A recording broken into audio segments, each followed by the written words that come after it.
Newer diesels come with newer problems, but what are the most common problems on each truck? Well, that is what we're going to be asking this diesel repair shop CEO today in this video. What is the most unreliable diesel part? Today we are inside of Asher Automotive here in Bryan, Texas, but this is Paul and this is Bryan. Bryan is the owner of Asher Automotive and Paul is the manager here. I'm going to be asking them what is the most unreliable diesel part out there for a lot of you guys that drive diesels or service your diesels every month or two. We're going to be talking about some of the most unreliable parts out there that you guys need to watch out for and make sure that you guys are servicing. Paul and Bryan, what is the most unreliable diesel part that you guys see overall? Oh, I'm going to say the DEF systems. DEF systems in general, because lots of parts to it, but Yeah, I would agree with that. Basically anything with the, the after fuel treatment systems, DEF systems, whatever you want to call it, ever since they regulated those things on vehicles, they've caused problems. yeah. That goes for universally all the diesel trucks. What about per brand? Like for Chevy, what do you see? For Dodge, what do you see? For Ford, what do you see? for Fords, I guess probably pick on the front ends,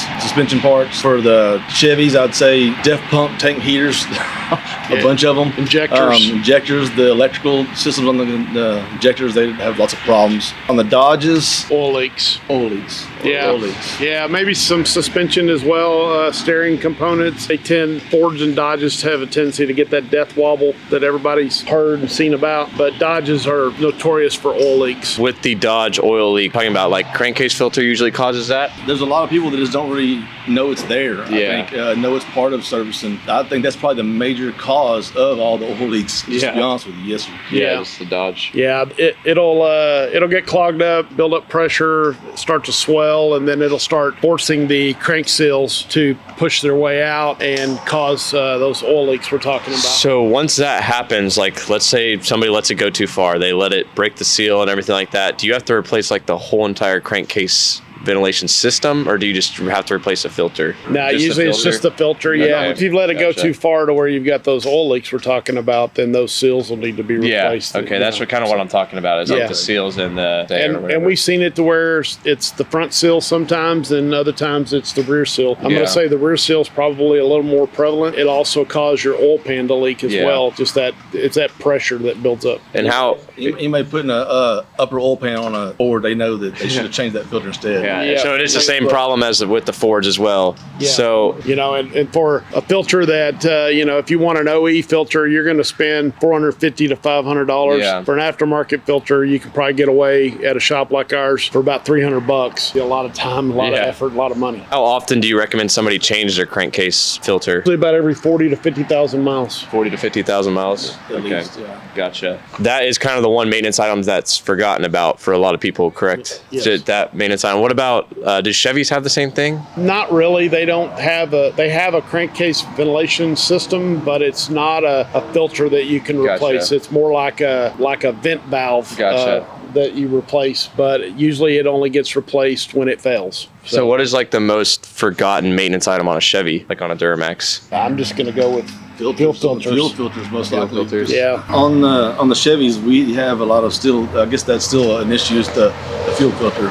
Yeah. The housings on those things still crack as well. Yeah, they got a plastic housing, and people over tighten the filter cap on it and crack it, and then it'll start leaking diesel. But you should replace your fuel filters on any diesel. It doesn't matter what it is, at least every 15,000 miles. That being said, when these parts do fail, like the most common part, which one is kind of the most expensive to replace? I'm going to say the DPF, the diesel particulate filter. It's Fuel system. Yep. Those are probably the most expensive repairs. Injectors. Set Yeah. injectors is not cheap. So DPF, how much would that run you if you were to get it replaced? Depending on the vehicle, just the part alone can run you between $3,000 and $6,000. Jesus. Yeah, it's really expensive. Like you said, injectors, will run you. Sometimes I've seen them as high as $5,500 for a set of Jeez. injectors on those things. And then if you wind up having to replace the entire fuel system, anywhere from $10,000 to $15,000, depending Golly. on what vehicle you drive. So What do you guys? Yeah, Another thing I was going to say, in addition to the DEF, a lot of that is also neglect. It's from they stop when they shouldn't keep driving when it's trying to regen. about active and passive regions. Exactly. Yeah. A lot of that, if they would do that, they wouldn't have near as many of the problems that we're seeing. You know, Yeah. it's not always the particular filter itself. There's NOx sensors, as I said earlier in the Chevrolet, the DEF pump tank heater. That's Yeah. a part of the DEF system. There's a bunch of parts that go into that. Yeah. So what do you guys recommend here at Asher Automotive to like help prevent that? We do a liquid moly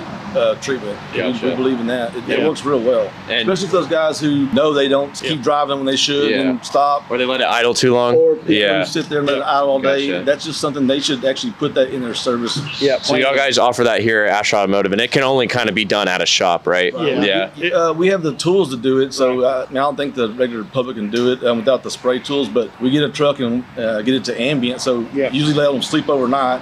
Stay in the morning. Do it first thing in the morning when it's ambient. Spray that in there real good.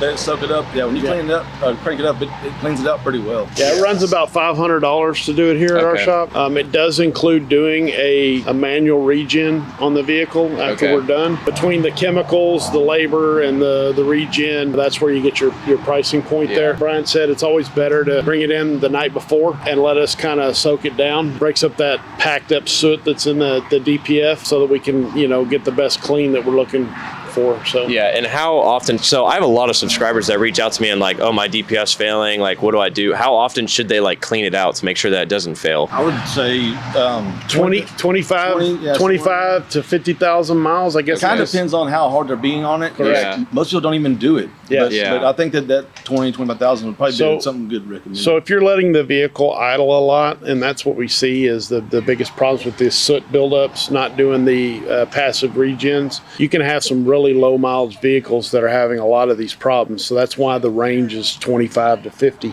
If it's a daily driver for it and you're not really doing a lot of that idling, you could probably go 50,000 miles and be okay.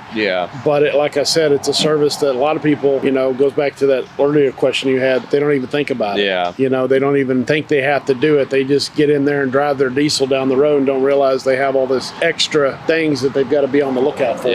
So going back to the regarding the DPF filter, the fuel system that you guys use, y'all guys sell an additive here called BG additive, correct? So it's a lubricity. Gotcha. So that when you add that into your CP4, how much longer do you think that the CP4 will last with the lubricity added? Real well to tell, but I do know that it's definitely better for it. Hands down. We have people that start putting that in their vehicles, and we hardly have ever seen a failure off those guys. It's always the ones who don't take care of it. That lubricity is such a good product that we've actually been able to save fuel systems. People that put gas in their diesel trucks, people that put farm diesel in there. We've actually been able to go in, clean out their systems, flush all the lines out, drain the tank, clean the tank, and then add lubricity back in and save their high pressure pumps and injectors with that chemical. Wow. So it's a really big help then. We are selling it in the description down below, but it is a universally good product for all these newer diesels for the CP4 pump, and I'm actually selling it on my website as of right now in the description down below. Thank you guys for doing the interview, and if you guys need work on your diesel truck, they do everything, maintenance, they sell the products, they do everything here at Asher Automotive. You guys can bring it to their shop. I'll leave everything in the description down below, and that is it. Thank you guys for watching, and peace out.